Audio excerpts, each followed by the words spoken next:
This chart, so this is our body's antibodies. So we have IgA, IgD, IgE, G, and M. Okay, so a brief overview.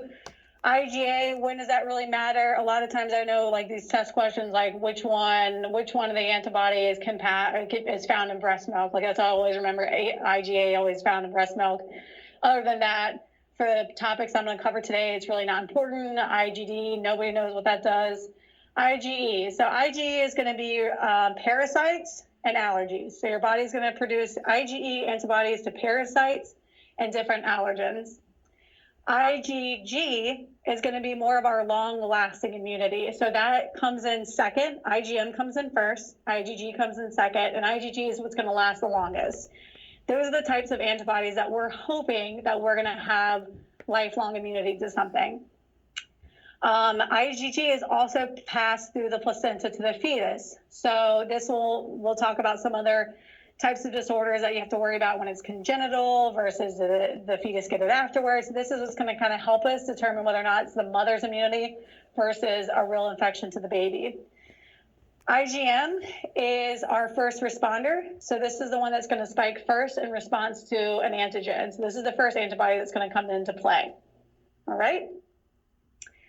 Here's another picture. I like to put a lot of different either animations, graphs, charts. I feel like one person's going to like the picture, one person's going to like the graph, whatever have you. It's the same information, just presented in a different way. So in this, you kind of have a better depiction of you first get the antigen exposure. Okay, so I got the virus.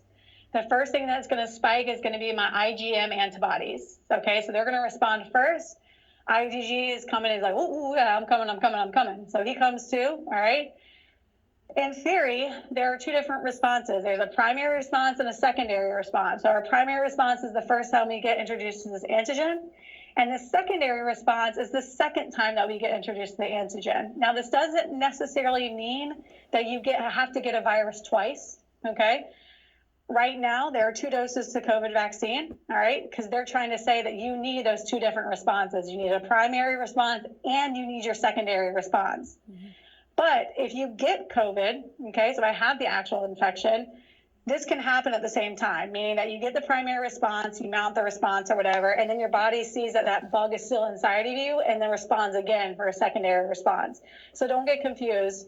I try to relate it to real life, right? So I get some other type of disease, you can have a primary and a secondary response and still be sick within those first couple of weeks, okay? So this doesn't mean you have to get sick twice. I don't have to get mono twice. I don't have to get COVID twice. It can happen in the same setting. So primary response, IgM is there. IgG is a little slow. He comes around later. Your body sees the antigen again. IgM is there, and IgG is like, don't worry, I got your back. We're going to take care of this guy. And he mounts a huge response. And IgG is what we hope is going to last us a lifetime. IgM will go back away because he's got other things to worry about. And IgG is going to stick around and say, listen, if this guy shows up again, I got it. Okay? So IgG is going to last. All right, immunoassays. So immunoassays are the types of tests that we're going to use. There are a lot of different names, but this is the general term for the tests that we're going to use to look for antibodies and antigens and different type of markers. It can be qualitative or quantitative. Qualitative is telling me, do I got it or not, okay? Basic example, pregnancy test, right? You take a pregnancy test, you pee on the stick, it says you're pregnant or you're not, literally. Now, okay? 1 or 2 lines, easy.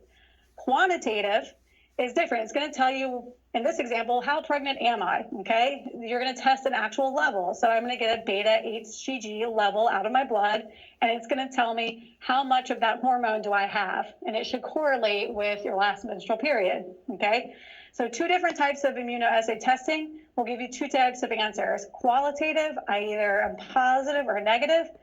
Quantitative, how positive am I? Okay, does everybody remember titers before you guys came to PA school? You had to get a slew of titers. All that is pretty much letting us know that you had your vaccinations and you still have all those antibodies in your body. That's quantitative. That's telling us that I have a lot of those antibodies in, so I am still protective. So that's the whole purpose of titers. Those are quantitative immunoassays. The most common type of immunoassay that we talk about is something called an ELISA test. So an enzyme-linked immunosorbent assay.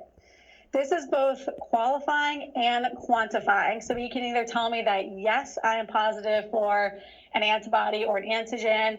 It can also test tumor markers, hormones, screening.